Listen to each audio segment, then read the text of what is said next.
Get these headphones on, y'all. All right. Woo. Are we live yet?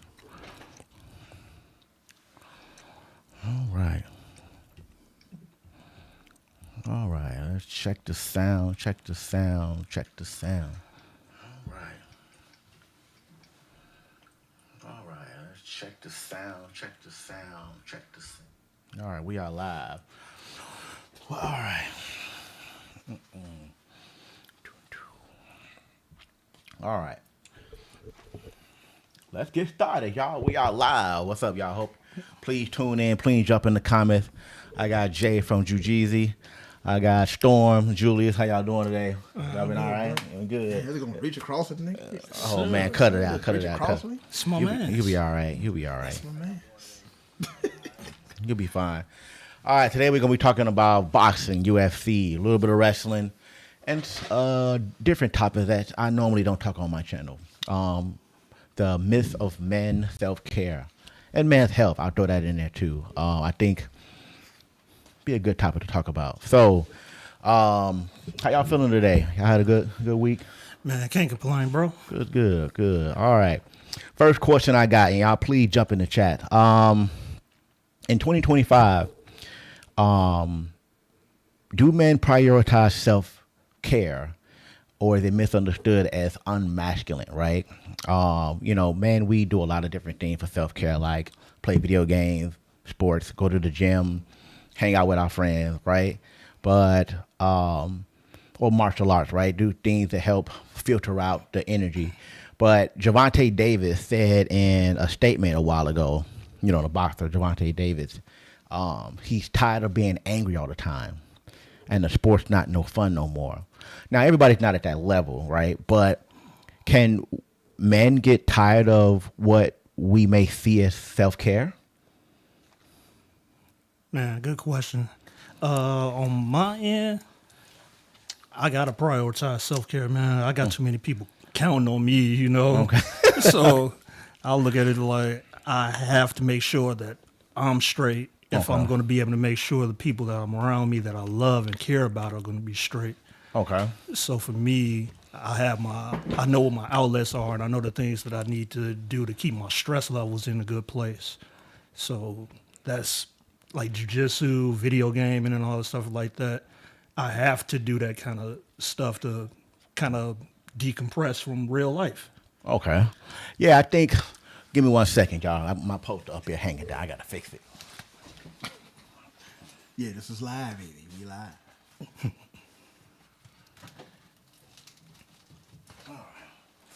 And we back, baby. We back. Yeah, I think you got some very good points there. Like you got people that's waiting and supporting on you. But how do you know when to put others to the side and focus on yourself? Because sometimes we can mask our self-care by focusing on everybody else. We can mask it, right? We can think sometimes we may say self-care is fixing everybody else, making sure everybody else is good. That's self-care. But when do you sit back and be like, you know what? Let me just 5 hours, me only. Yeah, like I said, I prioritize that stuff. For me, jiu-jitsu is big. It's a big thing for me. That's one of my main outlets because when I'm on the mats, bro, I don't care about what is going on in life, man. I'm trying not to get armbar choked out of nothing, and just having that couple of hours to myself to really just focus in on that keeps my stress and everything down. Like I'm not worried about what's going on with this person in my life, even though once I get off the mats, it's still important. But if I don't have that kind of an outlet to be able to have those moments for myself, I'm not going to be at my best in helping them. Okay. That's a very good point. What's your take? So, I mean, my take on it is, everybody deals with stuff differently. Me, personally, it's hard to deal with stuff like that when you got, like you say, everybody counting on you and there's so much weight on you. Even as a man in general, let alone a black man, it's a lot of weight. Like, personally, I got a lot going on. You know what I'm saying? Daughter in college, you know what I'm saying? I got a, 10-year-old, I got my son, I got my oldest, and Right now, it's not looking great. So it's hard to do that. It's almost, I want to say, when you hit rock bottom is when you got to start scaling back everything and pull everything back into you again. You know, as men, we do so much for everybody else, whether it's our family, our job, our brothers.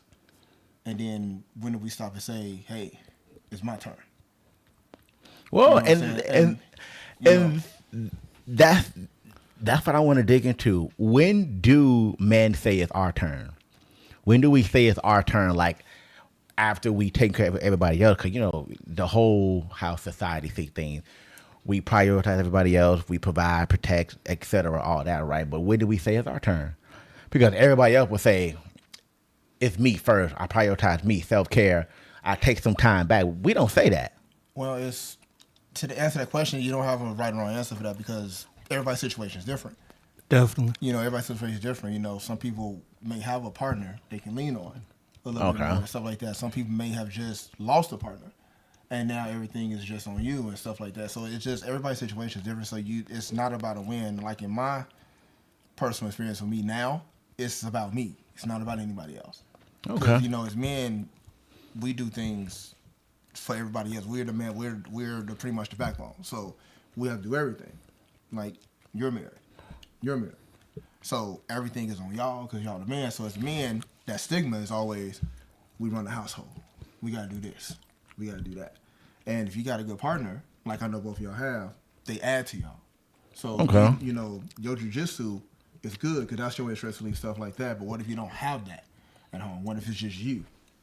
You don't have a partner to lean on or to fall back on like that. And now you like, yo, what's going on? And then you get to them crazy thoughts in your head when you're sitting by yourself without nobody to talk to. So then who do you talk to?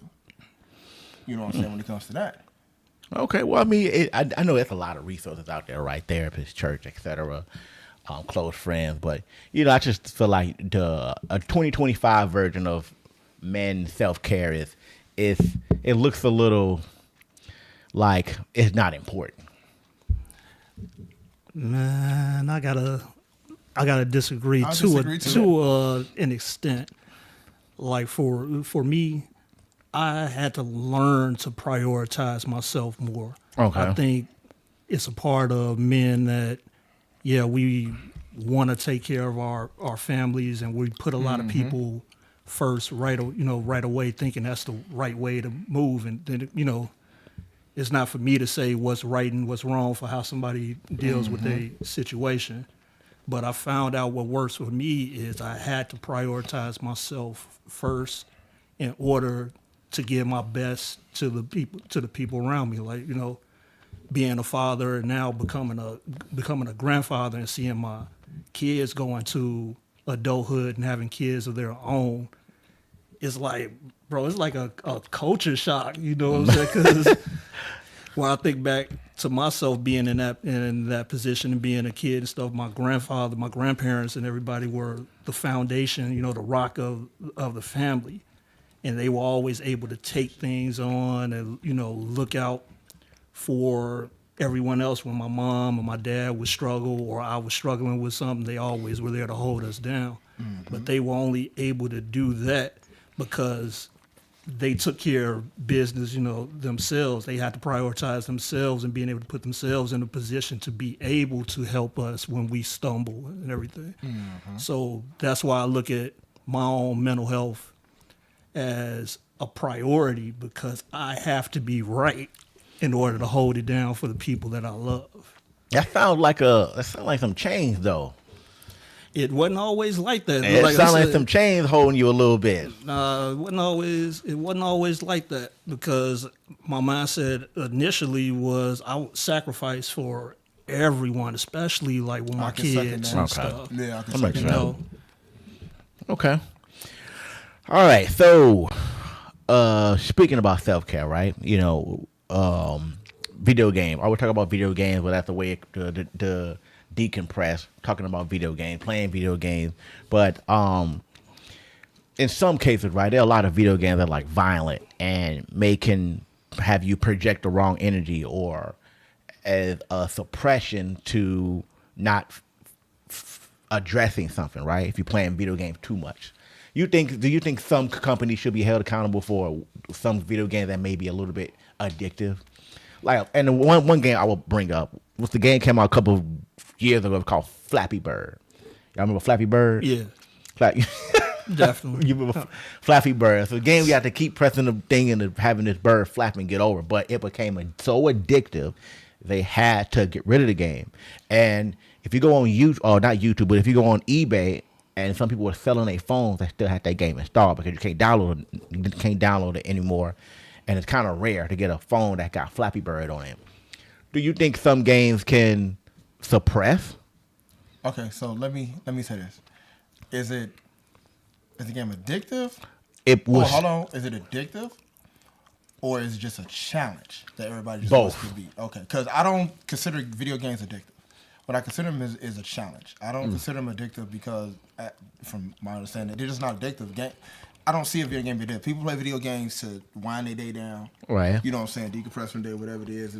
You know, like Madden just dropped. You know, got people who are football fans. That don't mean they're addicted to it. They just like Madden or 2K or the game you just said. I don't think it's an addiction to video games because video games. Well, this was different. They had to ban this game from being downloaded. I mean, that's the same thing as Pokemon Go too, then, right? No, that's not banned. No, but I'm saying it's addictive, right? It is It's a addictive, challenge, right? So you got people walking in the middle of the street getting hit because you know what I'm saying. So I don't consider video games addictive. That's just my opinion. I don't consider them addictive. I consider them just fun things to do. Now, do people live in the world too hard?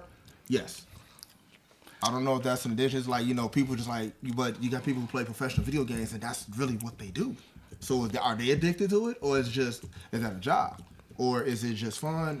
I don't just see it as being addictive. See, the thing with video games is I feel like they get singled out in this because anything could be addictive, and even from the standpoint of just society in general, it's almost like a crutch for people to say, "Oh, I'm addicted to this, or I got this problem," whether it's an adult or if it's a kid or whatever.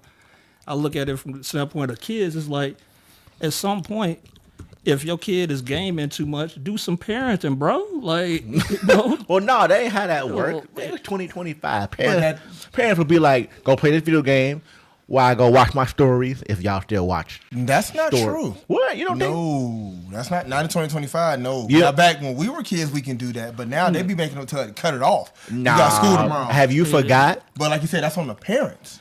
Have you forgot people go buy VC for 2K? They go buy Roblox card and Fortnite card so their kids can leave them the hell alone. But that's parenting. What? So you saying that? So you saying go play this video game? That's parenting. I'm not telling my kids that. I'm with you on this, bro. Not you, but there are parents that will be like, "What you need? VC? You need Roblox card? You need Fortnite card? Get out my face." So is that the fault of the game developers or the fault of the parents? The parents. That's the fault of the parent that not want to go back to quality time. What was quality time when we grew up? What was quality time?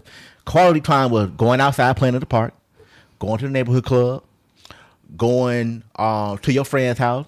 We can't even go to each other's friend's house anymore. Why? Because there ain't no, hey, you got the new Call of Duty, the new Tekken. Let me go to your house. Let me bring my copy, bring my controller. Ain't none of that. It's boop. You online, cool. Let's get in the lobby. Ain't no more of the socializing. And I think parents, the fact that they don't want to go outside and go to the park, they have to find another way to keep them distracted in the house. And that is hit his VC. Okay. Hit his Fortnite. And that's not everybody. And I understand that perspective of it because I grew up in a bunch of different neighborhoods, you know. I had opportunity to go outside and actually touch grass and, you know, play football and all that stuff like that with my friends. But then I lived in some areas where, you know, playing outside wasn't exactly the thing to be doing. And during those times, that's when I kind of played games a little bit more because my parents knew I needed some kind of an outlet because it wasn't necessarily safe for me to be outside like that. And that's just... it's like with anything, you got to have some kind of balance, you know what I'm saying? Like you can't just park your kid in front of the game system feed them a bunch of VC. It's like, and you think this thing is not gonna go off the rails at some point? Like, what we doing? Hold on, let's dig into it. So we're gonna talk. Let's talk about it. So let's go off generations, right? Okay. We all around the same age, give or take. Yeah. Almost, right? So back. Not really. Some of y'all got a little more gray than me. Yeah. Man, what you saying, bro? So back, I ain't back dying when we were younger, we didn't have. Let's start with technology. We didn't have the Instagrams, the TikToks, the Facebooks, the iPhones, the Samsung phones. We can video record. Like you said, we really had to go, hey, you coming outside today? Right, you coming outside, We right. had to do that back then. So now you got to look at our kids. Now that we're not kids, we got our own children, looking what they growing up with in their era now. Remember, our era, we didn't have that. So we had to go outside, street lights came on, we got to go in the house. Now it's like the whole company thing, nobody does that anymore because they made it to where you don't have to. Because now it's like, I could just video record and talk to you all day long and I ain't got to be in your face.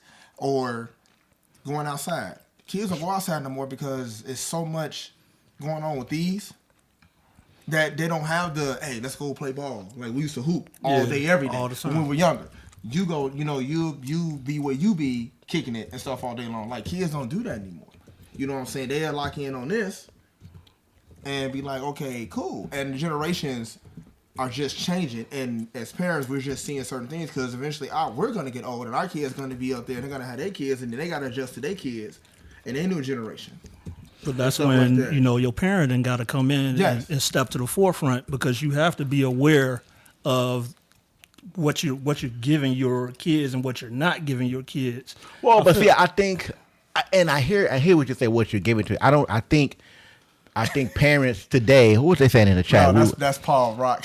Yeah, what up, Rock? I see you, Rock. All day long. What up, Rock? But I feel like I would say this. Do y'all remember run to the block and back? Run to the corner and back, right? Run as far as I can see you, right? Was that a Hyde Park thing? What are you talking about? What's a Hyde Park we thing? grew up in the hood. We didn't do that. Oh, my God. Yeah. I want to know where you going with this, bro. You got jokes. No. But Do tell. But you know what? I think parenting in 2025 is different. So downtown, right? A few months ago, there was a whole bunch of kids tearing up the transportation bus. Dude, why is technology just like, okay, all these kids can navigate, communicate, we're going to meet up here and act the fool, but they don't want to do nothing productive.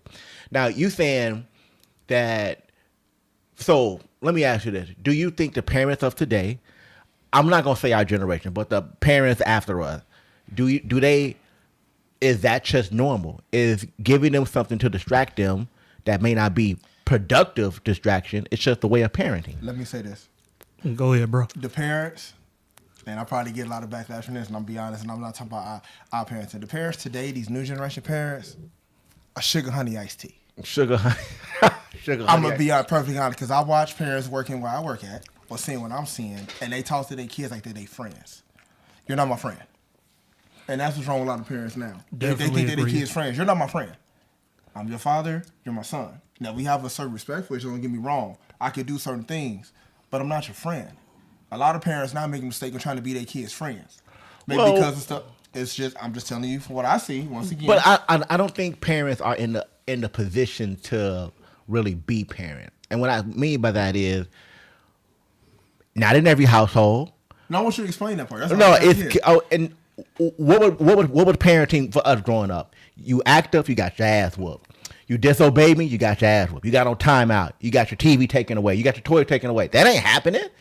The most thing you can take away from a child today to hurt their feelings is their cell phone. I can go days without my cell phone. These kids can't go days without their cell phone. So in 2025, what is real punishment? That's why I said they sugar honey iced tea, because that's not a punishment. But y'all up here leaning back like I wanted to take in what you was saying. So we don't. Okay, I'm gonna say this. So wait, Rock, we live in the best era outside of being outside the 80s, baby. Hell yeah, Rock, absolutely. When I'm on this podcast, I say certain things that everybody not gonna say. I'm gonna say this. We don't white parent. What does that mean? Meaning, hey, little Jimmy, go to timeout in your corner. We grew up when, like you just said, you got on line, You want to shout out the belt? Come on in his garage. He walk in, I'm gonna walk out. I'm just being honest. And him being a father with boys, you want to challenge me for the belt? Come on, you gotta. I got an open challenge to anybody. I'm just gonna put it this way, man. Like I get that parenting styles have evolved over time and stuff. Or they just got soft? Well, yeah. Parenting hasn't I'm just evolved. saying it's evolved. It's some things that we did back in the day that we could do better, but I do think the discipline in today's parenting is lacking to a degree. Could be some people who are younger parents, now, but I don't think kids today have the same level of being held to the same level of accountability as like our generation. Like it was. No, they're not. No, it was I don't think stuff that like kids today will live stream themselves doing something totally stupid. Man, I got the wop. You know what I'm saying? I'm about to Yeah, like you Can't take you seriously. like I can't imagine my parents seeing me on a live stream. I won't be alive anymore. Robbing some store downtown or something like, man. Yeah, I won't be alive. I won't be alive anymore. They not getting me out of jail. I'm not coming to the crib. Well, my thing is, I just said the parent is lacking in discipline today because the village has shifted. Well, see, Ida, when you say the village, right? Aunts and uncles and cousins, they still around. We don't have Big Mama no more. The village was. So we talking about Big Mama. But see, she right. Hold on. Because the village was more than just your immediate family. It was I know for me, if I'm outside and I'm doing something stupid, and your neighbors see you, my neighbors see me, man, you right. I might get hands put on me by my neighbor. And take him down the street, hands put on you and then home. by the time I get to the crib, you getting another I'm getting another one. You right, because my neighbor used to call me out on shit. For real. Flinch and I give you two. You know what I'm saying? That's what it is. Rock say the last generation to get whoopings was the 90s baby. Nah, I would say early. I would say the 2000s babies. I would say 2000s. No, I agree with Rock. The 90s? Man. Well, I would say 90s was like the real meaningful ass whoopings. But the 2000s, we got whoopings. Bro, first of all, the 2000 kids challenging their parents. You say what? The 2000 the 2000 generation, they're challenging their parents, bro. They're not scared of their parents. Bro, I'm still scared of my mama, and she's 70-something years old. And that's the thing right there. I'm still scared of my OG and my dad, bro. I never buck up to them, bro. No matter People how old nowadays, they act like your child having some level of fear of you is a bad thing. Fear is healthy, bro. Like fear keep you from doing some stuff that you shouldn't do. It keeps you from messing up on certain things that you shouldn't probably mess up too early on. But so what do you think, like my son, right? What do you think his discipline gonna be like? Not him specifically, but just kids at 2 and 3. What do you think their discipline gonna be like? Because they're gonna grow up in the AI era. That depends on the parents. For my son, he just made 5. Okay. July 24th. So that's my baby boy. Obviously, I'm raising him a little different, a little softer, to a degree, in part because he's autistic. Okay. So I don't be as hard on him as I've been with like my older kids who are like, some in college and all that. So I try to, but I still have my moments where I gotta step into his butt, because it's like, I'll put it this way: it's certain things I can't play around with. Like if my kid is outside and he runs towards the street and I tell him to stop, he's got to stop. This can't be a negotiation about stopping. And I've been around people where their kids respect me more than they respect their actual parents. And to me, that's crazy. I was like, if I see your kid running towards the street, you yelling to stop, and they still going, but I yell for them to stop, and they stop.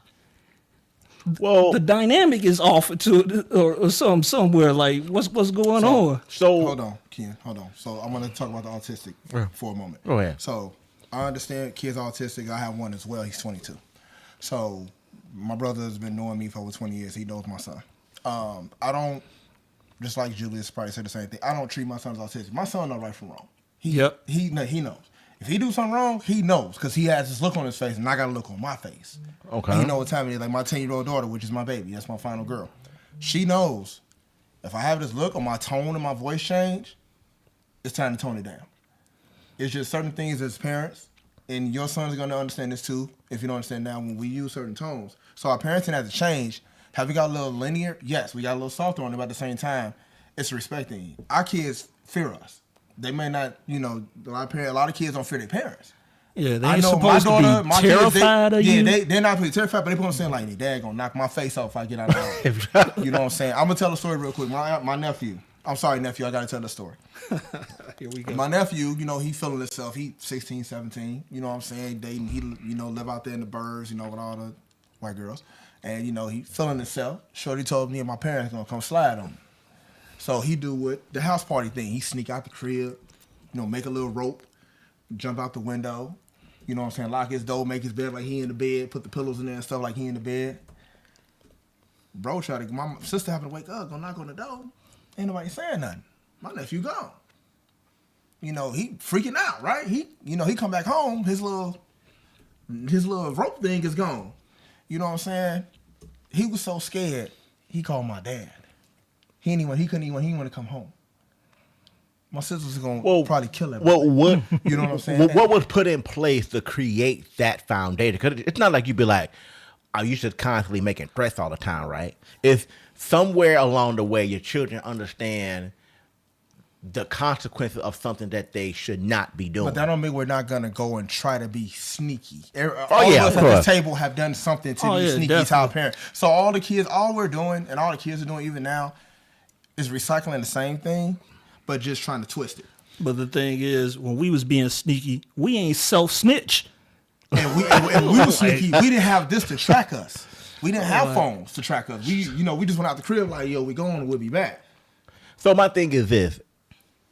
Are these phones making these kids think they're untouchable? Because one, right, technology is moving so fast. There's an app out now, I think it's called VBBE or whatever it's called.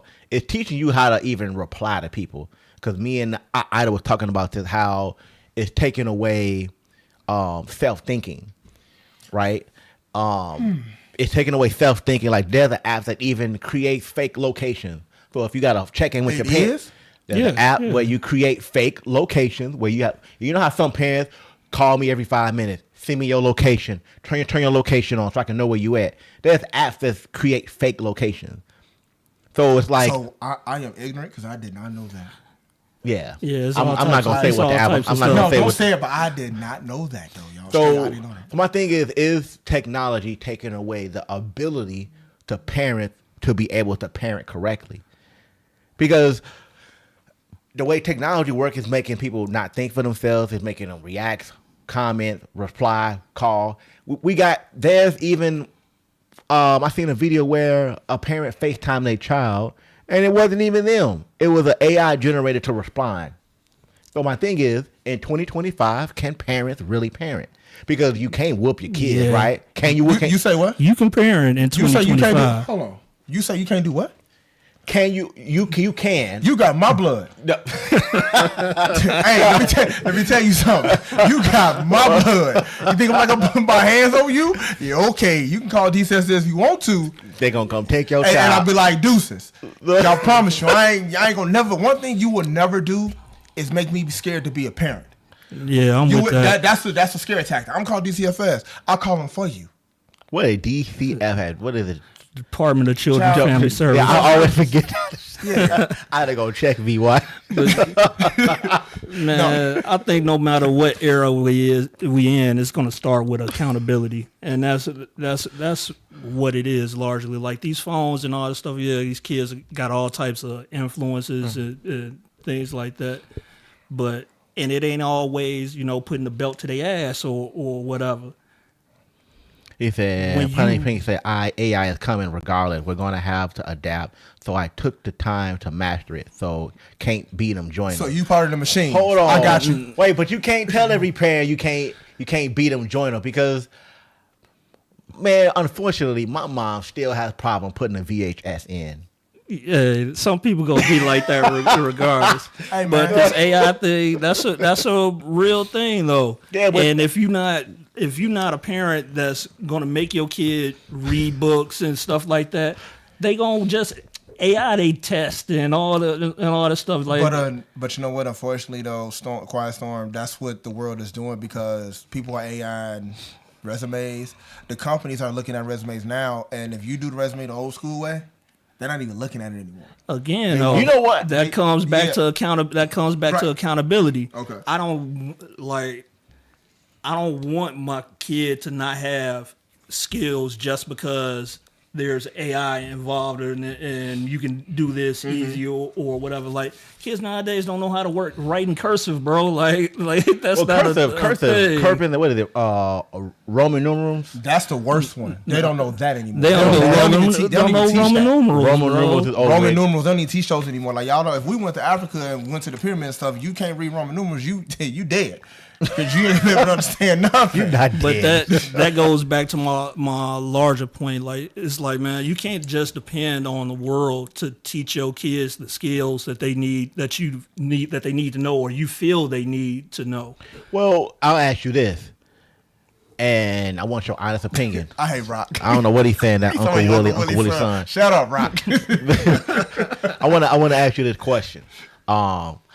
I'm not trying to make this a political debate, right? But is public schools considered non-working? Does it not work?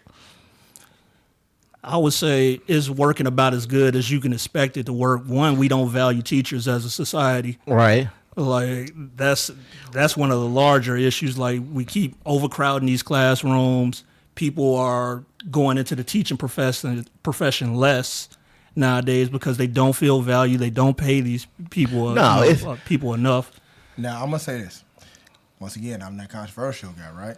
So, public schools are daycares for big kids.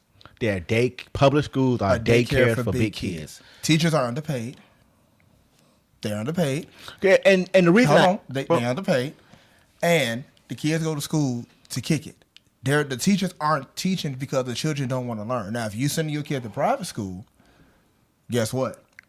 And See, you have the flip side to that. The teachers are learning. You know why they learn it? Because it's coming out of my pocket. Well, See, so the reason I asked that question is because parents have their children from what? In the morning, the evening, the 8 hours, 10 hours, or 7 hours, whatever it is, right? They at school. A lot of the influence is outside of the house. Definitely. So if the parents not doing it at home and it ain't working up at school, it's just what? We just got to act as if we're at a handicap? Not necessarily. Well, when you say not necessarily, right, you got to think about that. If the parents are, and that go back to what I was saying about the VC trying to get their kids, I even do it myself. When Jameson getting on my nerve, I'll be like, go watch some Toy Story. He didn't say that. He didn't say that. Hey, we gonna edit that. Like gone. Like, but but that's different. But it's should parents go back to the old school? I'm involved in every single thing you doing every single day. I know your schedule. Should we just embody that old school? Absolutely. So It depends because the reality of it is you might want to do that, but your circumstances, like a lot of people are underpaid in the jobs that they're doing. That's true, too. That they're doing now. Too. So you have these parents that are working multiple jobs and they're trying to do what they can do to take care of these kids, and they're not necessarily getting the time that they need, which to me means like the public school system should be valued even more, especially if we're not going to do anything from a politics standpoint to improve wages throughout the country. no, it ain't. So Rock said they stopped teaching Cursive in cursive in 2012, and CPS got a supplement other ways to educate through, especially when they're low funding. But it's hard to do that when they're shutting down schools. Every time you turn around and you got teachers who aren't teaching. A lot of teachers aren't passionate, so they hire teachers who aren't passionate to teach. You got to remember, when we was going to school, our teachers were passionate to teach. You know what I'm saying? We'd go to class and we'd be excited. I was excited to go to, African American literature class. I was excited for that because that was about us, and I got to learn our culture. They don't even teach that anymore.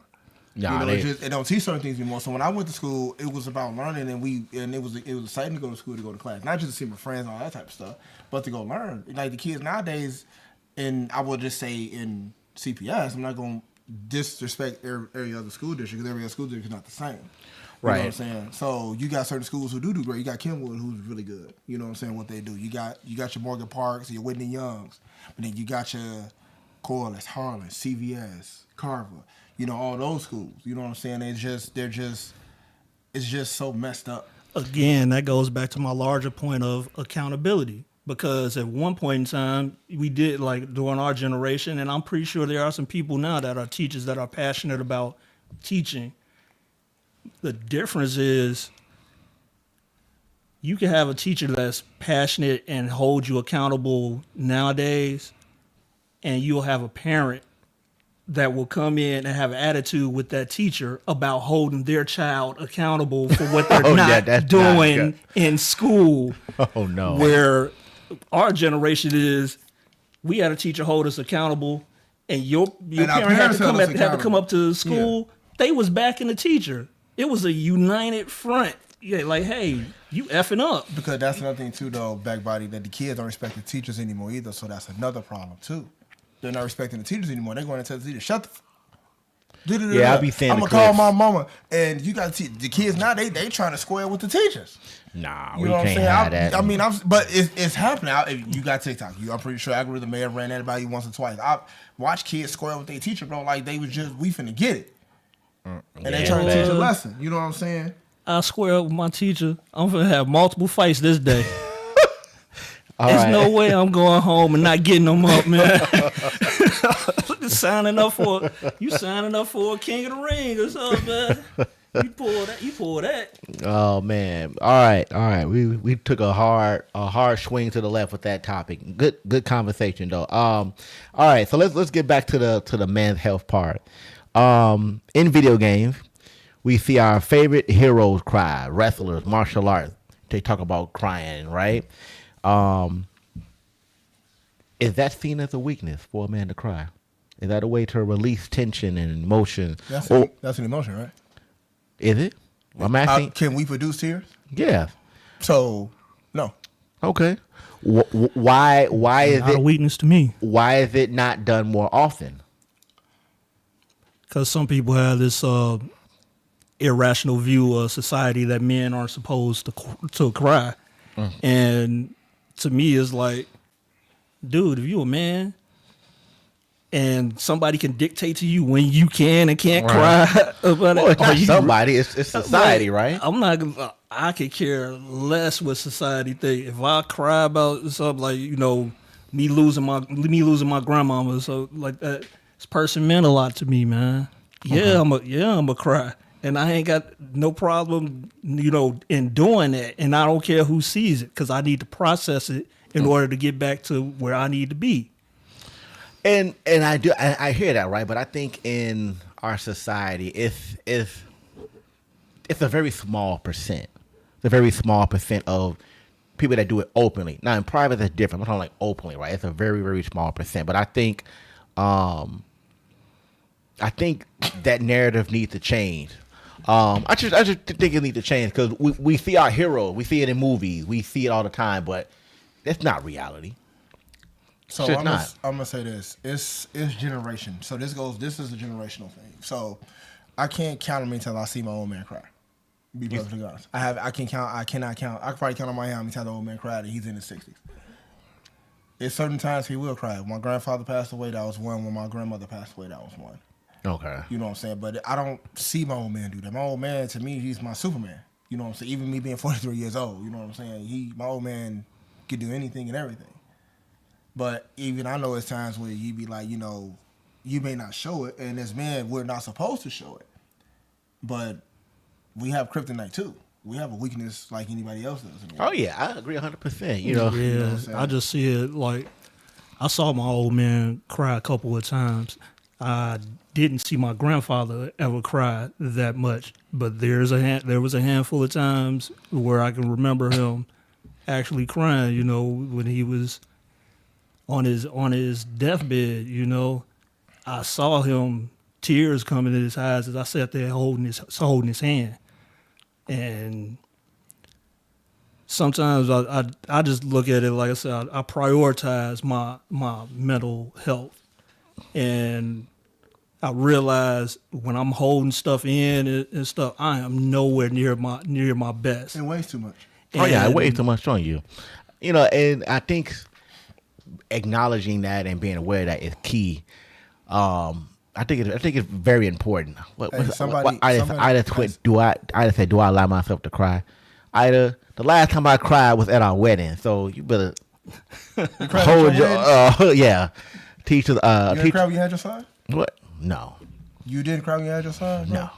Really? No, I didn't cry when I had my son. I didn't cry. No. I did. No, I didn't cry when I had my son. It was a special moment, dog. It was a special moment, but it was more of a energetic explosion, not tears. I like when he used that big college word. Energetic explosion. This guy over here. Teachers are afraid to either speak to speak up or reprimand the child because they don't have the parent. Look, I couldn't be no teacher because I will smack the dog out of somebody acting crazy. All right. Let's get into the good topic that's going on this Saturday. Canelo Alvarez versus Terence Crawford. Is this a bullshit money fight, or is this a real test of two good warriors finna fight? Because I feel like this fight was announced out of nowhere. Both. Yep. Both. Says both? It's a money grab. It's a money grab? It's always going to be about the money, you know, for any boxing fight. That's just the culture of boxing right now. It's about... But that's not what Terence Crawford wanted to fight. It's about the money. No, hell. Who did Terence want to fight originally, though? This is the fight to make. Hold on, They've been hinting at this for a while now. Rock said, good question for you, fella. What is it, masculinity in 2025? What is it? Oh, you know, I be trying to stay away from them questions. Masculinity, femininity. I be staying away. But what is masculinity in 2025? I'll tell you what it ain't. The Green Bay Packers. Damn.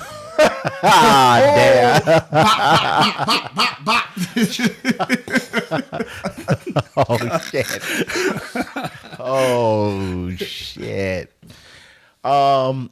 What is masculinity in 2025? What is it? And I'll ask this. Is there such a thing as toxic masculinity?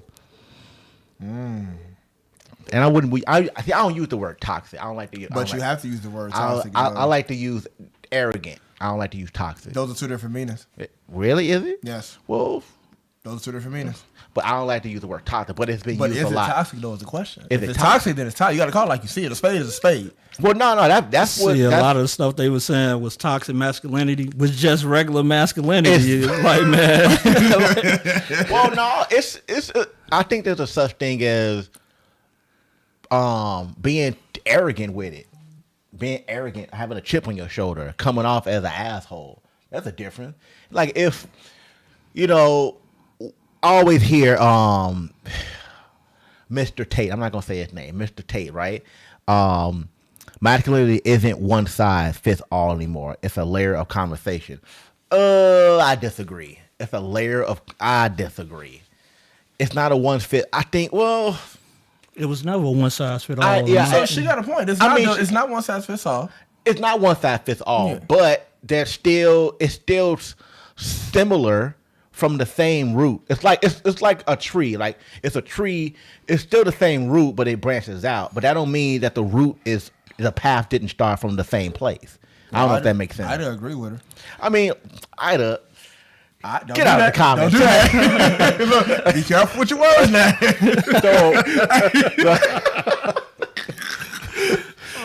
You might cry when we leave. You know what I'm saying?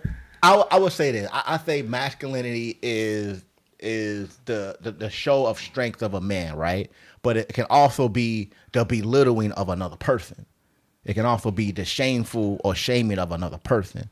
But I also think is to show I'm gonna say the lion, or because I'm a Leo, right? Just show the lion of the pride, right? But don't do that. But what is masculinity? Is the word just bad? Is the word masculinity just overall bad, or is it just we taking it and we made it bad. Because No, I agree with that. Now I'll say that one. We took the word and we made it. we took the word and we made it bad.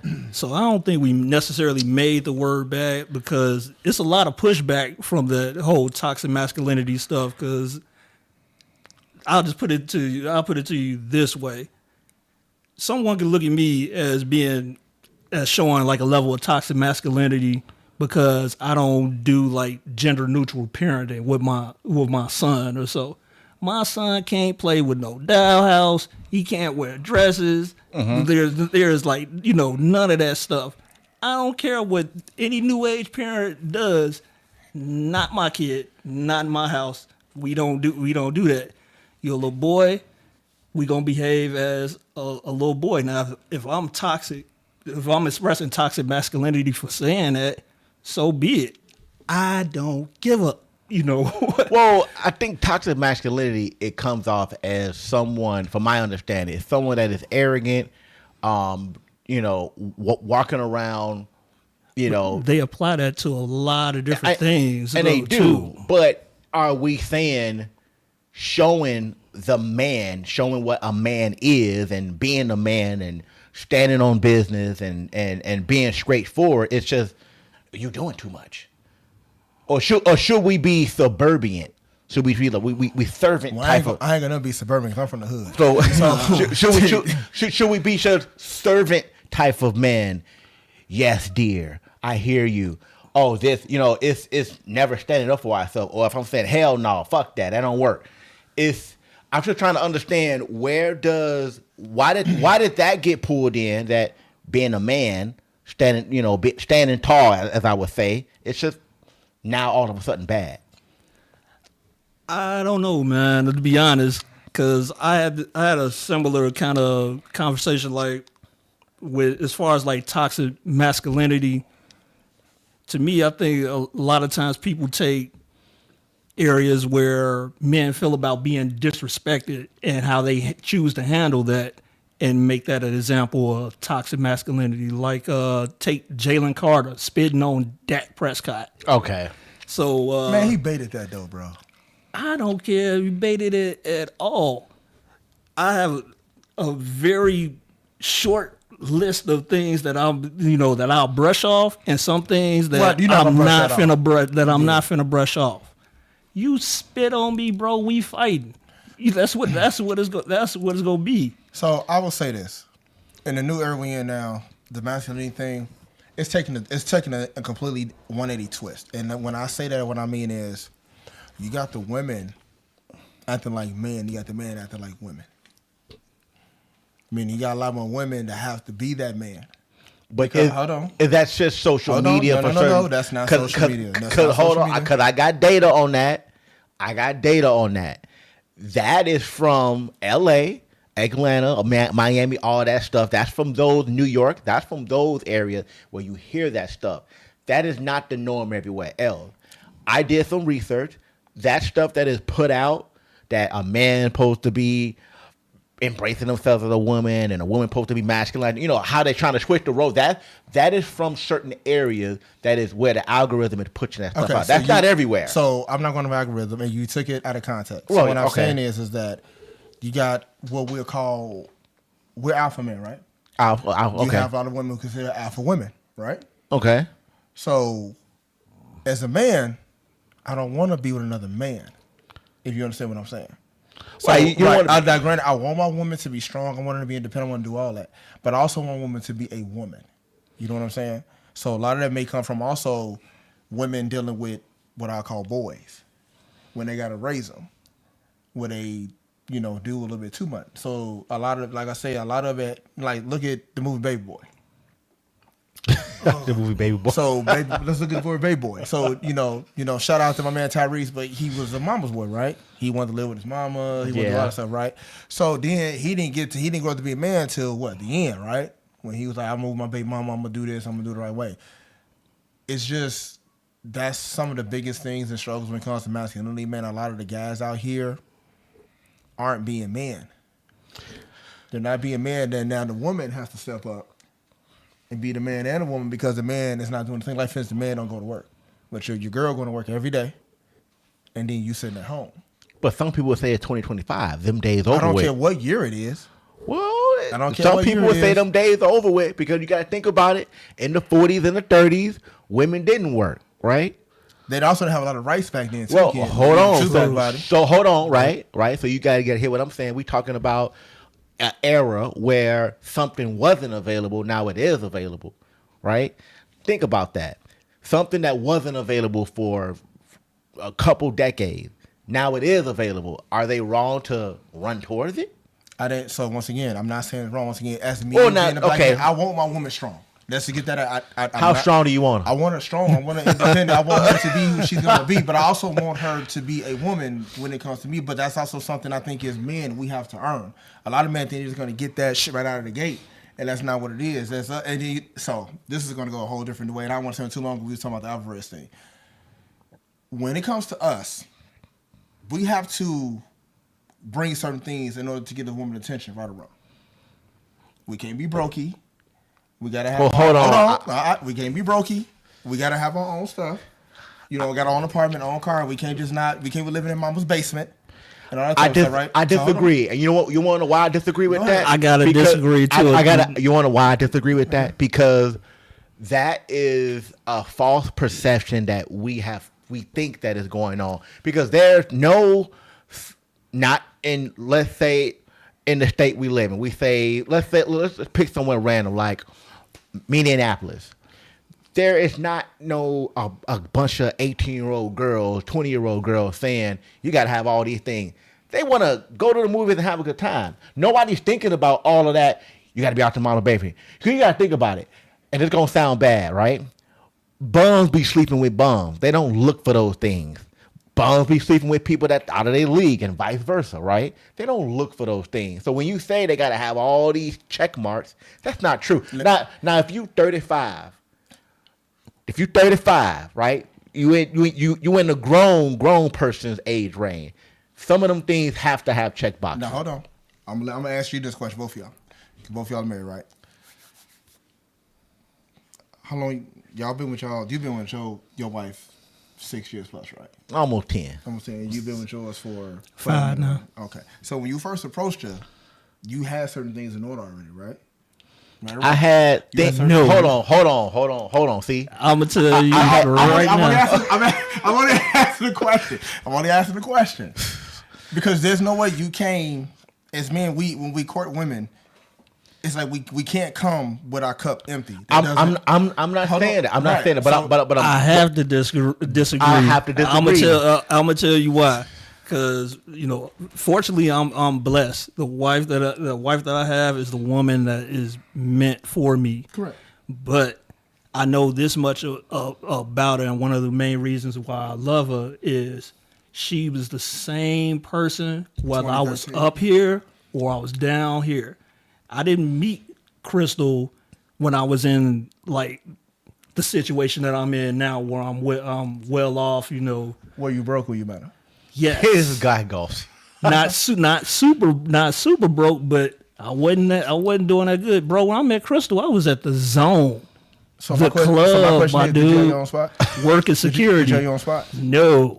Hold on. Let's go to the comment. Y'all trying to go back and forth. Masculinity is honestly a truth without the game, openness without fear, accountability, owning your own words, your actions, and your impact. That's the kind of masculinity honors. I agree. But go back to what you were saying. I don't want to get too deep into what you got to bring to the table because that's all that internet nonsense. I will ask you all an even better question. What race of women want a man that's already finished versus a man that's in progress versus a man that's writing the plan? I don't think it's any one particular race of women. Hold on now. That's just I know where you're me. going with this, and I'm not going to answer that just because it's to be frank, it's culturally biased.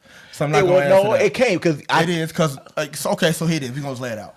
White women take you broke because they're just what they do.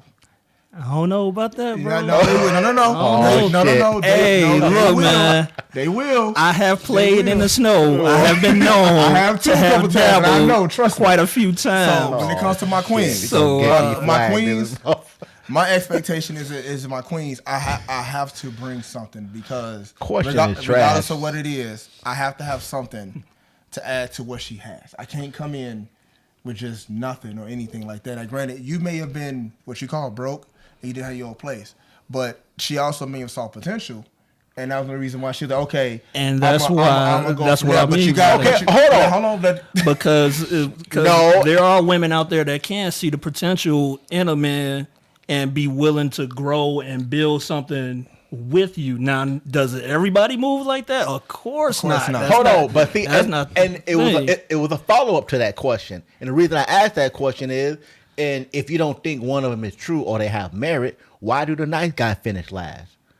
Because at a certain time and age, with okay, so you gonna make you really low key calling out women, and I hate doing that. I'm not. But because the question is that you said nice guys, so you really calling out the women. So No, with that being said, I'm gonna give you an answer to your question, hold on. kid. So I think this is not for if this shoe does not fit you, please don't kill us in the comments. A lot of women like the bad boy stuff at an early age because it's exciting. I get it's that. Fun. Hold on, right? Answering your question. So when it comes to stability part, they don't want that part until they get older and all what I would call the fun has left. Right. So you got some women who do be like, this is what I want. I'm gonna stick to this no matter what. No. And so, that's where I was gonna. I don't mean why the nice guy finished last in terms of dating excitement while you're young. I'm talking about if the person that you're supposed to marry, I'll give you a scenario. The guy chased the what's going on, the kind of twin. You was the nice guy. No, I wasn't. Don't do that. He was nice. He's still nice. Nah, I would say let's say the nice guy is chasing the girl. He's don't have everything together, but then later on down the line they meet up, right? And then he get married at the end. That's still kind of a, is he writing the plan out? Is he a work in progress, or is he a finished product? Not the whole we in high school and I'm trying to go through my having fun phase. Not that. So I should have gave some more context. The nice guy that finished last, the person that marries toward the end, because most of the time, right, the good guy, the nice guy, never marries early. They never marry early. So my question is, if you want to go deep into this, what will women rather start with? So a work in progress? I'm writing a plan, or I'm at the finish line, or I'm finished. Hold on. Let's go to the nice guy part. You know me longer than him, so you know me for a while. I used to be the nice guy. I did too. So the nice guys, we are what you would call a yes man. A yes man? Yes man. A suburban? That mean you call it what you want. That means these are guys that say yes to everything, right? So then you go from, and it's in stages. So you go from being a nice guy to being the asshole. Yep. So then, once again, nice guys attract different type of women. Assholes attract a different type of women. So then you get to the point in your life now where you got to blend both. You can't be to the point where your wife can just push over you. That women don't want that. They want a man to be like, to take control. She gonna that hey, ain't man, true. shut your, or be cool, or like put her in her place to a point. Not to say like put her in her place, but like if you talking crazy to me, you're not my. So here you go. My mother called my father MF for 6 months when he first got married. To my dad was like, let me tell you something. My name is Mr. Epps or William. There will be no more MF. And after that day, I love you, mom and dad. After that day, my mother never did it again. And it's like you have to do that because you have, like I told you, it goes back to earn a woman's respect. He had to earn Crystal's respect. He may have came a certain way, but Crystal wasn't going to take him. He was the nice guy, the pushover, the this, the that. Your wife, even though she called you a nice guy, you're really not a nice guy, Ken. You have this tough thing. You will, be like, Ida, you who out the pan. I love you, sis. You know what I'm saying? But, I know my sister don't really get like that. You know what I'm saying? Because that's not how she is. But it's probably like, Ida, this side of the scene. She's came to you was like, Ken, you need to calm down. And you be like, okay, baby, I'm sorry, X, Y, and Z. It's just, it's a two-way thing. You know what I'm saying? They got their own conversation going on in the chat. So, what they saying? So for me, I started off as the nice guy, and I did marry early. Okay. Yeah, you did. So with my ex-wife, I was faithful, working, coming home, doing the best that I can. Happened to be had my first child, growing up in the household that I grew up in. I just under assumption like, okay, I have a kid, I'm supposed to get married, take care of my family, going and progress, doing all that. But that ain't how the world worked, man. Nah, hell. Reality ended up slapping me in the face. Like, I went through a phase where I lost my job, and I will never speak ill of my ex-wife. She is the mother of my children. She has done a fantastic job helping me raise these kids.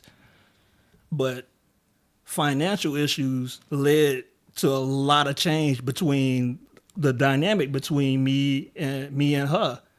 And honestly, that pushed that like Joel was saying, like that changed me a lot. You? So when I met my actual wife now, she met me as the villain, bro. I was I'm for real, like, man, I was dating multiple girls. I worked in a club, we did a lot of stuff back then, y'all. My life was totally different. So what she saw in me, I still don't know to this day, because I was a totally different person then from where I started. Okay, so it molded and changed, and then that allows someone else to see the enhancements. I don't know if that makes sense. So, Rock say, my girls say, hey, spend time with the black man and fix him up. And once they get on a path of purpose, they leave for a Latino. Well, okay. Oh my God. Rocky tripping. What are you talking about? Hey, that's why you should have been here. We called you earlier. Hey, first off, I dabbled in the snow, but I didn't end up. Man, you bringing up old stuff. I ain't end up marrying that way. God. I ain't up here talking about nice. I'm not hating on the nice guy. I'm just saying, look, my wife is blacker than under the bed at 3 a.m. That was mean, bro. She know I love her. She black as hell. We all of us on here on this panel was nice. Anybody you see on this podcast that I can speak of that I call brother, they're nice too. But we also are assholes when we need to be. No, I ain't. You are. Oh, you definitely are. I can be. But. Yeah, right. So don't say you not, because you can be, because you are. Okay. You know what I'm saying? You definitely are. I think you did me. You be doing me like that. Like, shut the. Yeah, you know what I'm saying? Like, you definitely won. Well, you want to be. You definitely won. Maybe. Maybe. He's still my brother, y'all. I don't care. All right, we took all we took all right, two back left to the turns. Canelo Terence Howard. Right, we Terence took Crawford, man. Yeah, back to that. We took two left turns. So that was Holbrook's fault. Canelo Alvarez versus. You said was it a money fight or was it a? Is this is this a fight that we can say, we can put them in a different category of boxing fighters? I already answered. I said it was both, so I'll let you answer it now. To me, it's the fight. It was the fight to make when you look at both fighters and who are the other fighters that are available in the respective divisions.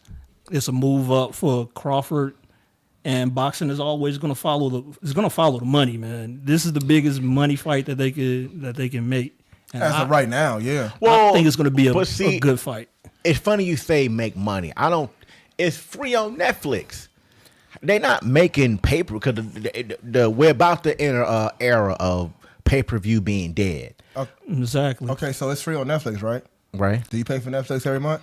It ain't $70 for a pay-per-view. But do you pay for Netflix every month? But it ain't $70. So, that's my point, though. How much is Netflix a month now? $10, something like that. $13. You gotta think about it. You gotta think about it like this, though, Ken. Even with the pay-per-view, a lot of the streams and stuff was getting pirated anyway. I mean, I agree. So, but they're getting a piece of that money in that deal with Netflix. It's like anybody that's tuning in, they're going to see the ads and all that other stuff like that. That revenue, one way or the other, is going through Netflix, and they're getting a piece of it, and it's a more consistent. It has to be a more consistent piece than what they were getting for pay-per-view, because pay-per-view is pirated so much. Right, but it still ain't gonna amount to if they charge $60 and they got 3 million views. I mean, 3 million buys. So, Ken, hold on, because Rock said Julius was a nice guy. I turned him into the dark side. Let's go to secrets. You giving out too many secrets. Hey, man. I don't know what. And then he gonna, no, I know what that means. That's before you. And then he gonna say Joel's always been the husband type. That's how you feel, brother? The statute of limitations is not up on none of that stuff. Yeah. We not cool, bro. nothing. Now, back to what we was talking about. So, who win in this fight? Terence Crawford, bro. I got Bud Crawford, man. We got Crawford. You better not say you got Canelo. Oh no, I ain't definitely. We're gonna take your black card. I definitely don't have. I'm not picking him because he's black. I really believe in Crawford's skill set. Like Canelo is a power puncher. He's gotten a lot slicker since fighting Floyd Mayweather, because he had to get slicker, because Floyd was kind of embarrassed him as a smaller guy. So Canelo's gotten really slick, but I think Crawford's combination of speed and his fight IQ is going to be enough for him to be able to get through this fight. So the Jake Paul versus Gervonta Davis, is this like the end for Jake Paul? Or is this just a money grab? That's a money grab. That's a money grab. That's a money grab, bro. They not even in the same weight class. They're not. They're not in the same weight class. So how you think this, because it's so stupid. So how you think this fight gonna turn out? Well, it ain't gonna be Gervonta pulling punches. I can tell you that much. Nah, sure. hell no. He ain't never pulling. He ain't pulling no punches. Gervonta Davis is 130 pounds. I know. I was bro. just about to say. He definitely gonna try to knock his woo off. He ain't gonna go for that. I rock with Tank. Don't get me wrong. But Jake Paul, like my size, dude. Yeah, no, Jake Paul is man, huge. he's But a I don't big respect him as a dude. boxer, though, bro. I can't respect him as a boxer because, hey, look, man, I ain't trying to get sued by Jake Fraud and all that. I'm just saying, man. The dude either he gonna cruise around the senior homes and see who he can pick a fight with, or he gonna fight somebody that's well under his weight class. Like, dude, what are we doing? If you want to be a boxer, but you pick it, Tank. That's to me. That's kind of dangerous. Nah, it's dangerous because it's gonna take 5 pounds of pressure to knock your chin. I don't care how big you are. And if he catch, is it Jake Paul? Yeah. Jake Paul. If he catch him, bro, he going to sleep. Nah, I agree, but that size still matter. Tank is faster and smaller. He can move quicker. Like He's not gonna hit Tank. Well, I don't think Jake is a great fighter, but I won't act like he don't have skills. The problem is he don't fight. Skills? No, he's nowhere near as fast as Tank. That's not what I'm saying. Okay. I'm saying I believe Jake Paul is a capable fighter, and if he actually fought somebody around his level as a professional fighter in his weight class, he can do well. He's picking safe fights. Oh yeah, this ain't safe though. Nah, he's 135. He's 130 pounds, Joel. How much Jake Paul? Let me look it up. Jake Paul, I think fights at 205. Yeah, he heavy. Maybe. Okay, so let me say this. And he cuts down to make that weight. So here we go. So since y'all brought that up, I don't know if you heard about the other fight coming about. Mike Tyson versus Floyd Mayweather. Money grab. It's the money fight. But that's the money grab. But Tyson can hurt Floyd. Nah, if he can catch him. If he can catch him, right? First of all, y'all act like Tyson is counted. Tyson ain't fast. But it's also a 60-year-old. He is 60 years old, he pulled his man. punches against Jake Paul. He wasn't even, bro. He pulled his punches. He's 60 years old. But Floyd is what? Floyd is old. Floyd is still arguably the greatest defensive fighter. Would you get in the ring with Mike Tyson at 60? I'm not getting in the ring with any of them. Okay. Nah, I get in the ring. I'm gonna put it to you like this. I wouldn't get in the ring with Floyd Mayweather. Nah, Floyd. Because you gotta hit him. Floyd is 48, but I'll get in there and get my ass knocked out, cut me a check. Man, that's all you getting in there for. You ain't going to win. Nah, I'm not going to win. So to answer your question, the first one is both. The second one is strictly a money grab, and that bonus one is a money grab for sure. But you see the problem with these gimmick fights. We didn't talk that much about the Crawford and Canelo. We talked a lot about them too. Is this gonna be the new sport of boxing? Unfortunately, I can say yes, and the reason why is because a lot of the premier fights we wanted to see, they dragged it out for so long because the promoters wanted to protect their fighters, make as much money as they can off the fighters. So the big money fights that we should have seen years ago before we seen them, it's like that's what they're doing. They're saving their fighters to the end. So a lot of fighters undefeated. I don't want you to fight dude right now. I want you to wait. We're gonna fight this dude first because I want you to stay undefeated. I want you to stay clean. The same thing that's going on with Floyd, Tank, Terence, Errol, Spence, all them guys. You keep going and going and going. It's not like the era with Mike Tyson and all them guys when it's like you next in line. I gotta come at you. You know what I'm saying? You the number one, rank after behind me. They're not doing that. They're cherry picking the fights to prolong the fighters who are drawing all the money in. Yeah, but this can't be what boxing's gonna be. It's what boxing has always been. If we being honest, like No, that's not Joel true. was saying. In the early 2000s, At least, well, this is what it has been lately. I won't say it always has been that because we used to have the best. We used to have the best fight the best. Now boxing is, guys just trying to protect their record or holding out for the biggest possible money fight. That's stupid. And we gonna watch the bullshit. Or you get corruption type things like Pacquiao versus Bradley, just off the top of my head. I don't know what the hell that was about. Manny Pacquiao easily won that fight. Yeah. They gave that fight to Bradley. Timothy Bradley. Mm-hmm. Nah, he shouldn't have won that fight. It was some bullshit behind that. It's just boxing is just so bad and so many politics involved, bro. It's like what's messing a lot of sport fights, up. like the Pacquiao Mayweather fight. That fight should have happened 10 years before that. The same thing with when Floyd first fought Canelo. Canelo was he's still wet behind the ears, bro. But he picked him. Because if he'd have fought Canelo in this version, that'd have been a more challenging fight. He ain't pick him. I ain't gonna say he picked him. No, I don't because think a lot of people was talking like Floyd was gonna get his ass whooped fighting Canelo because Canelo was this young undefeated fighter that was knocking people out, and he was a bigger fighter. He was supposed to bully Floyd, walk him down, and all that. Just go back and look at the coverage of it.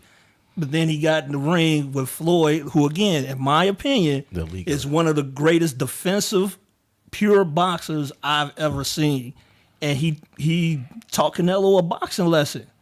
And Canelo's better for it because you see, like, the version of him now is way slicker than what he was back then. And he had to be because he couldn't hit Floyd. Yeah, the boxing, all the boxing is to hit and not get hit. It's not to stand there and just freaking brawl.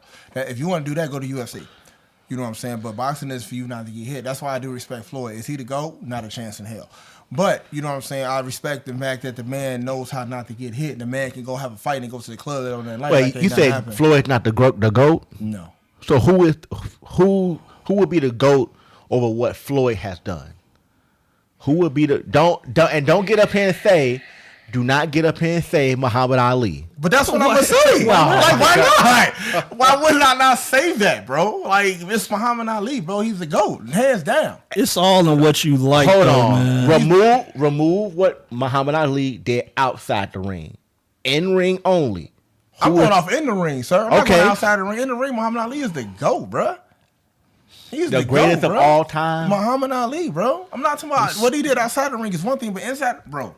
See, for me, it's Floyd Mayweather. Because I have an appreciation for really technical boxing. And I really appreciate a guy who can hit and not get hit.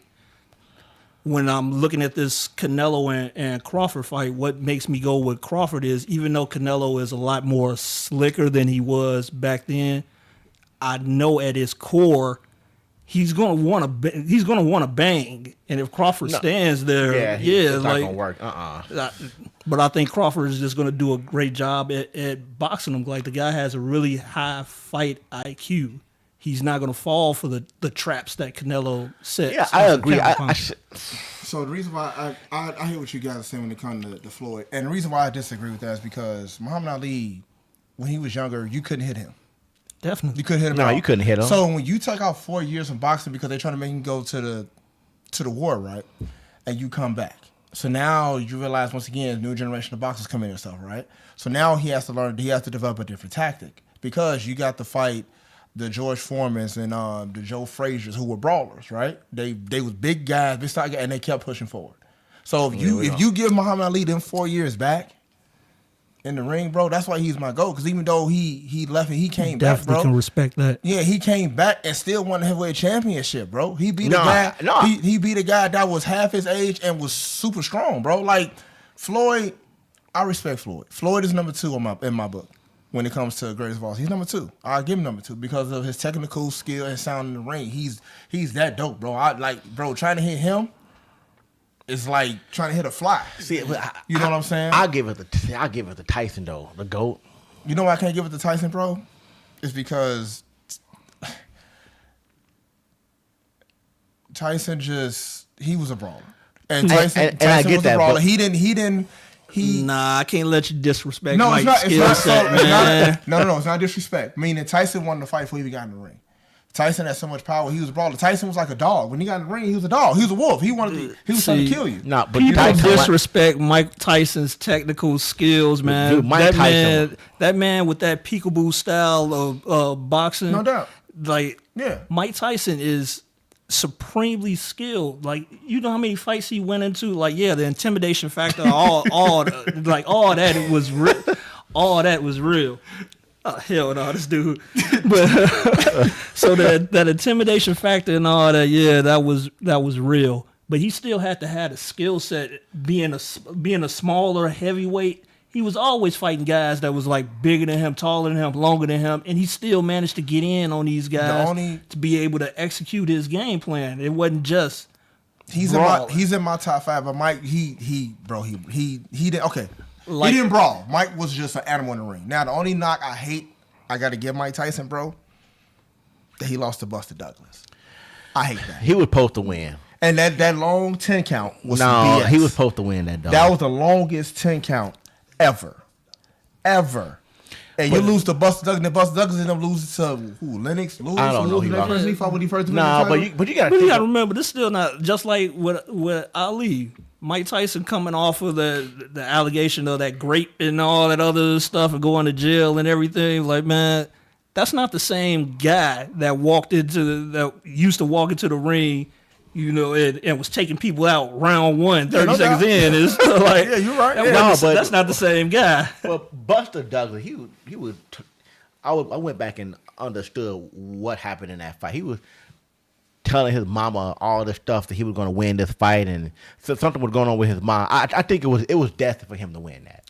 It was the longest 10 count ever. He won. No, you're right. It was a long 10 count. Hey, Buster, get up. 5. Come on, Buster, hurry up. 6. Bro, the longest 10 count ever. But when Tyson got knocked down, 1, 2, 3, 4, 5. That's how fast it went, bro. That's how fast he be knocked. Boxing conspiracies. All right. All right, let's talk about a little bit of wrestling. Wrestling. How much have you been watching recently? Man, dude, I am like the old school wrestling guy, man. No. I catch some stuff every now and again. It's like, man, I saw a few of the matches from WrestleMania and everything, but I haven't been following too hard. Oh, no, man, you got to get on it, man. It really WrestleMania 40. That was like the peak. WrestleMania 40 was like the peak of. It was like I was a kid all over again. Man, you should have to go watch the build up to WrestleMania 40, and you'll be hooked. If you go watch the build up to WrestleMania 40, you are hooked. I promise you're gonna be hooked. Just go on YouTube. Just the build up WrestleMania 40. I'm gonna say this: the Samoans are taking over. Yeah, it was dope. They've taken over, bro. It was fire. You got they family in there so tight now, bro. They running the company, bro. Like, man, how many of them dudes is it? A lot. So it's a lot. It's a lot. Who's your Mount Rushmore? We're not doing this. My Mount Rushmore. So let's do Mount Rushmore of guy wrestlers, and we're gonna do Mount Rushmore of. Okay, Rock. We see you next Sunday. Women wrestlers. You said the women? Yes, Mount Rushmore of women, Mount Rushmore of men. This for you, bud. Yeah, who your Mount Rushmore? Man, so let's see.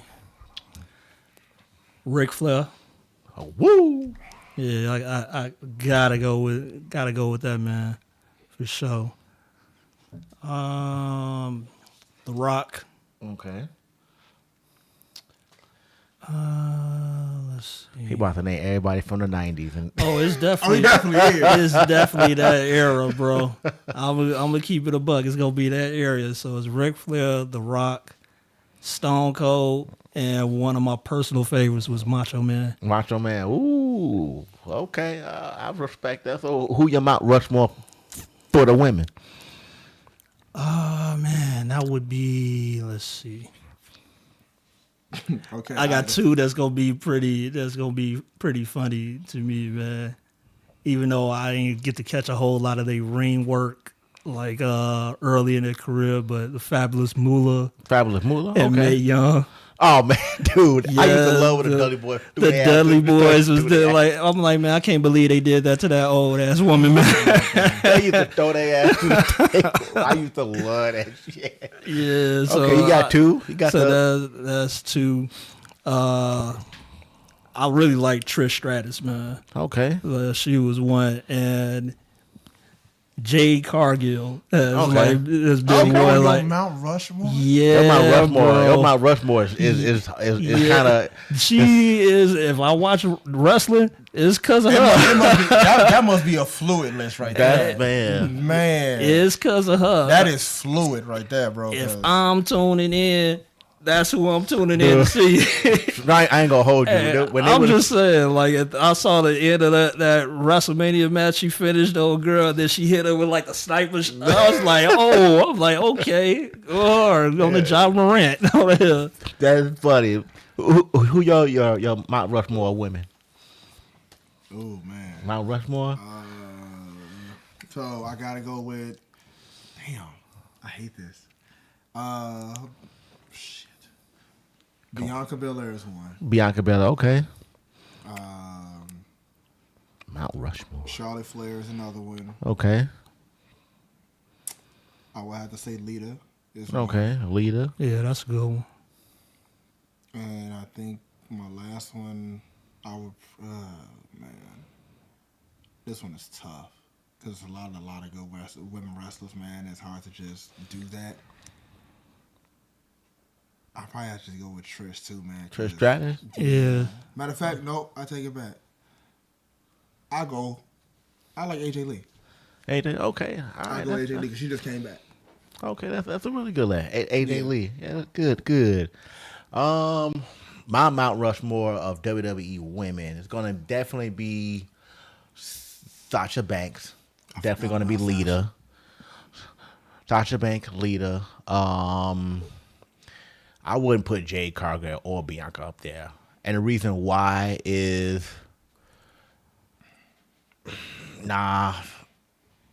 Her body works before. I'm gonna put Bianca up there.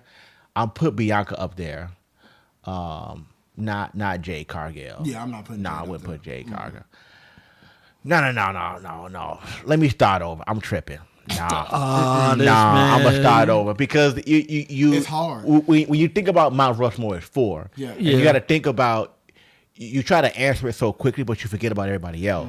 So my Mount you Rushmore. always gonna slight somebody Yeah. Yeah, I anytime forgot about you Sasha. do a I would Rushmore. have put Sasha in there. I So forgot. my Mount Rushmore of women is definitely going to be Asuka. So I like Io. Io is cold to me. Sasha Banks and Charlotte Flair. What about for the men though? The man. Ooh, The man is So for the man, for me, the man is going to be for me for Mount Rushmore is the Ministry of Darkness Undertaker. The Ministry of Darkness Undertaker. Yeah, that was hard. I can officially say the tribal chief Roman Reigns. That his whole bloodline era for 4 years skyrocketed him to the Mount Rushmore.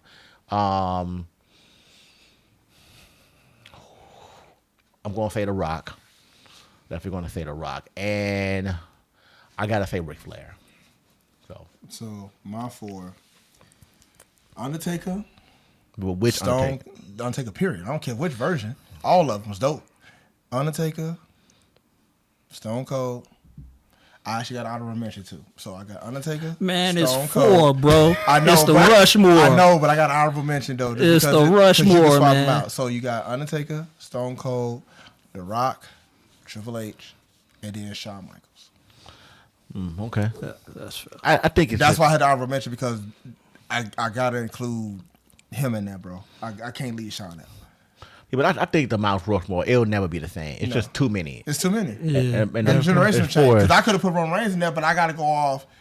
It wouldn't be a Roman Reigns if it wasn't a Rock, or if it wasn't a Stone Cold, or if it wasn't the Undertaker, if it wasn't a Triple H, if it wasn't a Shawn Michaels. It wouldn't be none of these other cats if them guys held that company down even through the worst of the worst. Yeah, and You know what it's I'm just saying? too many. Like, 'cause you can think about Sting. I think about Sting. See? I think about Mankind. I think about the Sandman. I think about RVD, Kurt Tommy Angle, Dream, Ed. Kurt Angle, It's a Ed. ton It's just of too. them, It's man. just too many. A lot of them guys in that Attitude Era like laid the groundwork. It man. ain't gonna never. What do you say? Is Jon Jones the GOAT or Khabib the GOAT? Has to be number one. Jon Jones, unfortunately, Jon Bone Jones or Johnny Bone Jones, whatever you want to call him, can never be the GOAT is because he tested positive for performance enhancement. He can never be the GOAT. The GOAT of the UFC is hands down, is clearly Anderson Silva. If it's not Anderson Silva, it's Demetrius Johnson, Mighty Mouse. I disagree with you with that. Really? And when it comes to Jon Jones not being the GOAT. No, he can't. He can't. Hold on. So the man got caught doing coke. Got it. Okay. No, So, he ain't got no, caught no. doing coke. It ain't just that. Hold on. It ain't just that. He got caught himself too, right? All right, cool. So he got suspended for how long? Twice. He got suspended twice, right? He got suspended twice. So yeah. guess what? He got suspended twice. The man still came back, right? Right. He still came back, and who he had to fight for the belt? Who? DC, right? Right. And he beat him. Not once, not twice, but 3 times. For me, my MMA GOAT is Khabib, man. I'm going with Jon Jones. He my GOAT, bro. He my GOAT. I couldn't. It's Khabib for me. Like, I love Khabib. I love the hell out of Khabib. Look, Don't get me wrong. If you put Jon Jones in a cage with anybody, will he come out and win? Yes. But my problem with Jon Jones right now is you could have still whooped everybody without doing the performance enhancement, because according to them, the performance enhancement was so small, it was like you were doing it out of training. You was doing it out of competition. So then you want to get in competition and then hurry up and get off the juice. You didn't have to do it in the first place. You were that good. So my point is, it's like using a cheat code when you already the cheat code.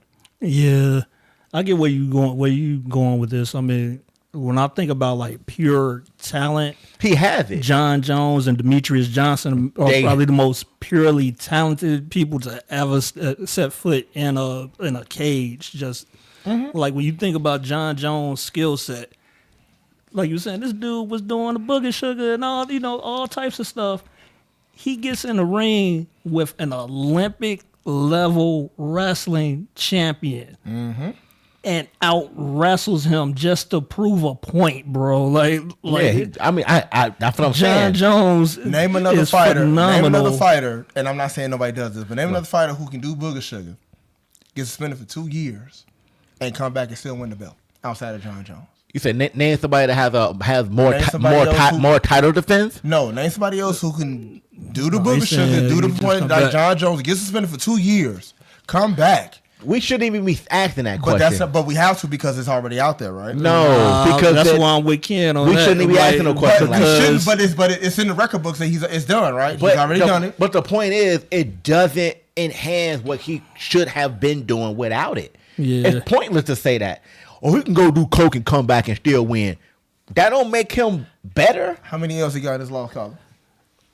But that's why I'm going with Khabib, man. And I'm not disagreeing. Because I'm not disagreeing with Khabib. when I look at Khabib, clean, Nah, dominant. I wouldn't give it to Khabib because Khabib didn't fight as many elite fighters as the other fighters. He didn't fight as many. I think about how many elite. Who was there for him? Who was there for him to fight? I mean, no, you got to fight who you got to fight. No, because Jon Jones watched the division at least 3 times. Khabib probably watched the division, I would say twice. But Jon Jones was fighting real champions, Shogun Hua. He was fighting Belfort. He was fighting Rashad Evans. See, where I will push back on that is, and believe me, like Jon Jones is my number 2 guy, right. So I'm not trying to slight him. I ain't knocking him either. I ain't trying to slight him in any kind of way. But when I think about Jon Jones, Jon was so far and ahead from a skill set standpoint versus the guys in his division, like Shogun, legend. You know, we all grew up on Pride and all that other stuff. Crow Cop, you know, all them guys. Them guys still had a limited, you know, kind of a skill set, especially for guys at that size, at 205 and going up. Jon is doing stuff that, like, you know, lightweights are doing. Like, I forgot who he was fighting. Like, man, remember it was a fight, like the dude was jabbing with his elbow. Like, you don't see that with, like... He did in all his fights, though. He jabbed with his elbow. I think that was Brandon Vera he was doing that with. And, like, piecing this guy up with just elbows, you know, short elbow shots and stuff. Like, Jon, it was just too diverse for guys in that division, man. That's just how I look at it. I'm not taking nothing away from Jon. I'm just saying, when you say the greatest of all time, you got to understand what that means. The greatest of all time, meaning there will never be nobody to repeat what this person done. He shattered records. He beaten people that he shouldn't have beat, and he did it with integrity. That's the most important part. But that's why I lean Khabib. Well, if you compare their fight record, right now, let's remove the fight. You know how hard it is to retire from MMA undefeated. Well, no, I hear that. Because there's great guys that have L's on their record. This is like, you know, everybody don't hit their prime, like, you know, right away. Some guys lose like they first couple of pro fights, right, or something like that. Then they hit their streaks and everything. Right. We never saw that with Khabib, but he barely lost rounds. But I think that's when UFC and boxing is different.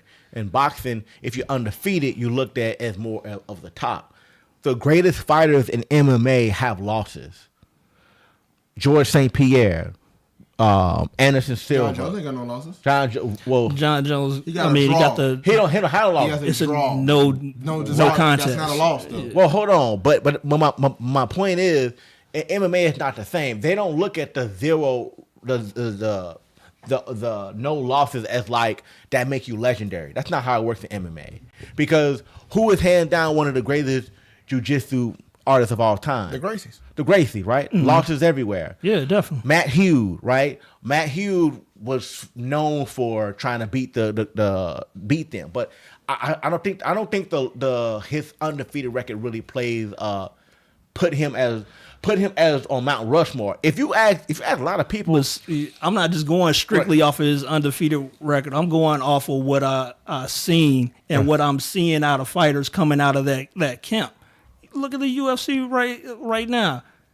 All them dudes coming out of Russia and stuff like that, man. Them dudes snatching up titles. We just seen what's my man's name? I think I know who you're talking about. He just won the belt not too long ago. Just won the belt. He from Khabib's camp too, though. Nah, he not. But you know, over there from. I'll ask you that. A lot of the champions right now are over there in that area and are great wrestlers, and I feel like Khabib was at the forefront of that.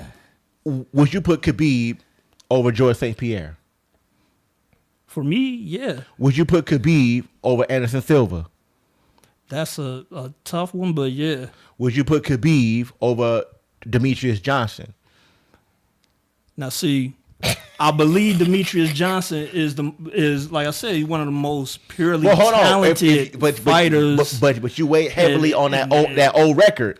Would you put him over Demetrius Johnson? Like I said, for me, Khabib is the GOAT. I have to put him over Demetrius Johnson. That don't mean I don't have respect for Demetrius Johnson's skill set. Well, right, but because I feel like Demetrius and Jon are more diverse and more skilled than a Khabib is. But I feel like Khabib and what he does as a wrestler is so elite that he makes up for that lack of diversity that you get from these other fighters. Okay, would you put Khabib over? You ready? Conor McGregor. Hell yeah. Okay. Even I agree with that one. Okay. Well, but some people would throw Conor in there because he's a sportsman. He's not in there for legacy. He's in there for money. And I get like Conor as the entertainer and all that stuff, but that's another part of the reason why I really rock with Khabib, like the man that he is. Right. Conor crossed some lines with that man so hold on. that he wasn't supposed to cross. So, Paul said a couple of things. Hold on, question. Paul said Anderson Silva got popped for steroids too, which he did. And Hold on. Let me read the comments. Hold on. And then he said he was doing cocaine off Teddy's, to be exact. And then he said, so this is a shot at me. So if we're using your logic, Tom Brady, he can't be the GOAT because the Patriots got caught cheating. And that's my point. You can't be the GOAT if you cheated in some way. So here's my thing. It disqualifies. So I want to go back a little to what you're saying. How you saying anybody that's the GOAT has some type of controversy. I don't care how small. That's not true. It is true, and I'm finna break down a couple of examples. When it came to Michael Jordan, right? What was the biggest thing about Mike? Mike used to punch his teammates. He used to cuss their ass out. He used to do a bunch of shit. With Tom Brady, same thing, right? He used to cuss his teammates out, get it together. But did he cheat in the game, though? Hold on. He did so. Tom Brady didn't cheat exactly. The team cheated. So he didn't cheat exactly. Somebody else was cheating. So if you look at LeBron James, what is always LeBron James' biggest knock ever going to be? How many times he lose in the finals, right? Right. So I said, no matter how big, how small the controversy is, any type of GOAT topic or conversation, you're going to have something that's going to be like, man, but he did this. Oh, he did that. Khabib may be the GOAT. We don't know any of Khabib's skeletons. You know what I'm saying? Because it's never been revealed about anything. Muhammad Ali, his biggest thing was, the war thing and all the other stuff. But when Muhammad Ali had a lot of stuff outside of the ring that, he was doing stuff like that. So all I'm trying to say is anybody who's been labeled the GOAT, if you look at who's the GOAT in baseball, Babe Ruth, right? Right. He had controversy. You know what I'm saying? People may say Alex Rodriguez is one of the top players of all time, but he was doing steroids. Barry Bonds, right? Home run king, right? Where they say he was juicing. Mark McGwire, once again, home run king, he was juicing. So I'm just saying that nobody's going to be unscathed when they're the GOAT. Because you named all those guys in baseball. Ain't none of them my GOAT or even close because they all tainted by the whole steroids controversy. But I'm saying they still recognize him as one of the greatest home run hitters of all time, regardless of the steroid thing. It's still in the record book. They didn't take the record away. I mean, because let's be real. Baseball was on his last legs. Then McGwire and Sosa started pumping that stuff in their veins. They was doing that. Hitting the home runs. They did the whole chicks dig the long ball thing. And that helped revive baseball. It did. So I get them, not trying to totally wash their hands of these guys. But and that's they all I did wanted cheat. to say, though. Like, everybody got controversy some way. So ain't nobody hands clean. Well, that's all. But to me, nobody hands clean, bro. My baseball GOAT is Ken Griffey Jr. Even though he got older, he broke down, all that stuff like that. When he was in his prime and not, no steroid controversy, anything like that. The man was phenomenal, Well, and look, if we're gonna say who has the best fighting style, the best win ratio, the best defense, the best ground game, the best control in a UFC octagon, Jon Jones. You're gonna say Jon Jones, right? Could he have done it without the steroids? Of course he could have. Yeah. Why did he do it? Pressure? Because he lived in Vegas. So you live in Vegas? He lived in Vegas. We'll never know exactly why he did it, to be he honest. was in Vegas. He was with them snow bunnies. And he decided to do that rewind. Come on, bro. We got to start calling like we see it, bro. We know that's what it is, bro. I follow his Instagram, bro. That's what the man was on, bro. The man looked like James Brown in interviews, sweats.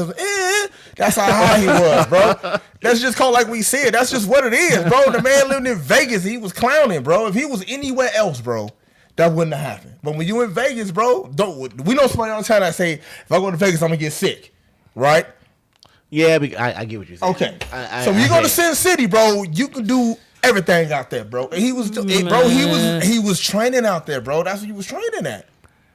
Look, he's not the only person training out of that camp. You're right, man. but how Dana White puts it, as Dana White always says it like this: if you put Jon Jones in a room with the best fighter in the world that you claim to be the best fighter in the world, who gonna walk out? Jon Jones. He gonna smash him. He gonna Jon Jones. So as far as overall, I mean Jon Jones, but would it be fair to say he's the single greatest of all time? No.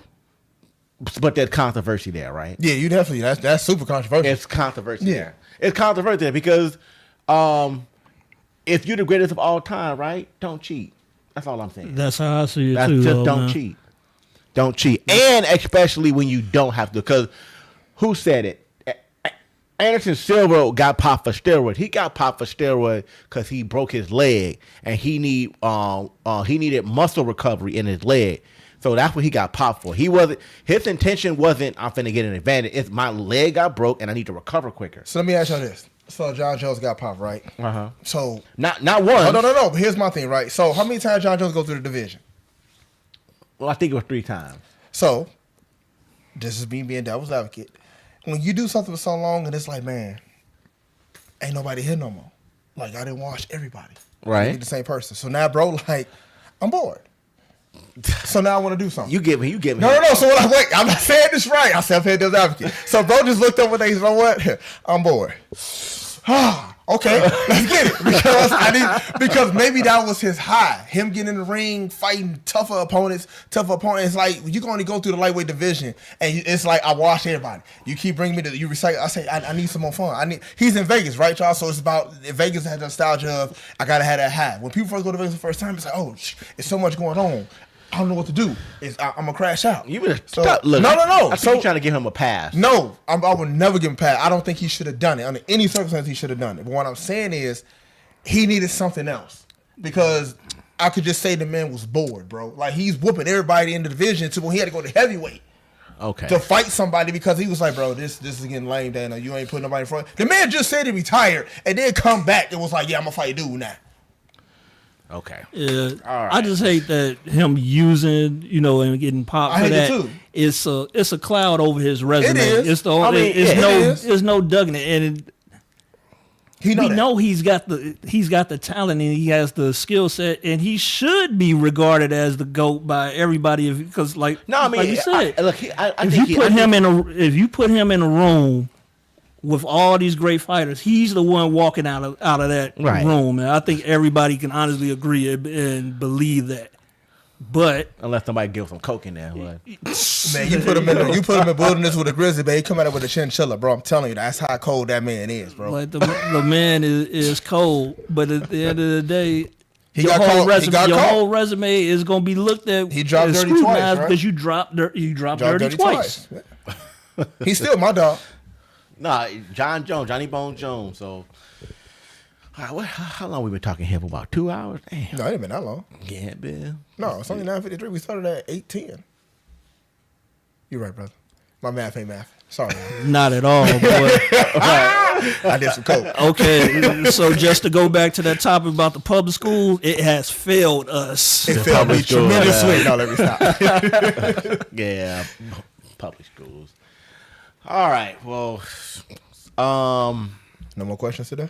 No. That was it? Well, we went through a lot of questions. So I hope y'all enjoyed the topic. Drop some comments in the chat. Run them likes up. We got a lot of likes. If y'all can run them likes up, I appreciate if y'all still watching. Man, you got to come back again sometime, man. Yeah, you got to come back, man. You know what I'm saying? We need somebody like you on the podcast. Anytime, bro. Anytime. Conversation went 3,000 different directions. And it was supposed to, you know what I'm saying? So. Yeah. I ain't get crazy tonight. I was actually calm.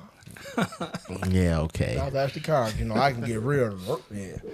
Okay, good. Well, I hope y'all enjoyed the conversation. We was all over the place, talking about boxing, UFC, a little bit of wrestling, myths of men, self-care, and somehow we got into public schools and masculinity and some other stuff. So, good. Yeah, we gotta. We're not doing that one back again. You know no, it's just me. We ain't gonna run that back. We're not gonna run that back. No. That's how you feel?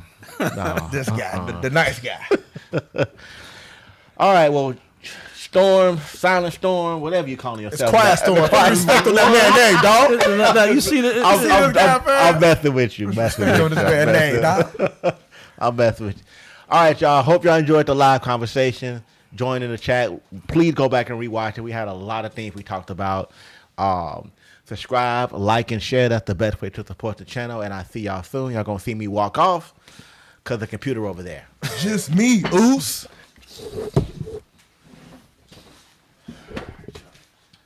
I always hitting on somebody.